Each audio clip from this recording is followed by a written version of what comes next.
Dalam rekaman terlihat seorang pria dengan menggunakan motor mendekati dua bocah yang sedang berdiri.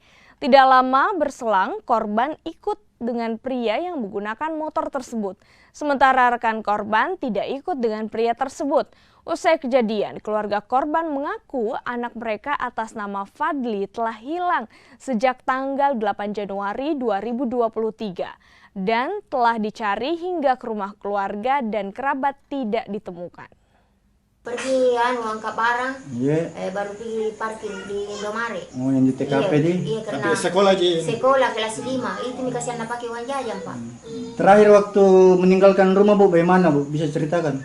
Ada di waktu jam 5. Pagi dia pergi. Hari apa itu? Minggu. Hari Minggu? Iya. Terus apa dia bilang waktu keluar? Nabi lagi saja mau pergi parkir. Oh, begitu. Iya, selalu begitu. Terus sampai Ibu tahu kalau kita punya cucu hilang di bawah orang?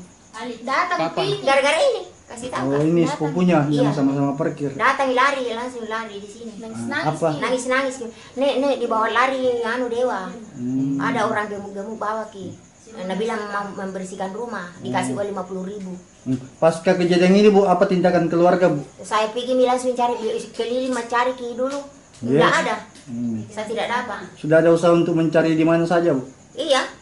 Mulai dari Baronggo, di juga dari di Baronggo. Sudah berapa hari? 2 hari. Sudah.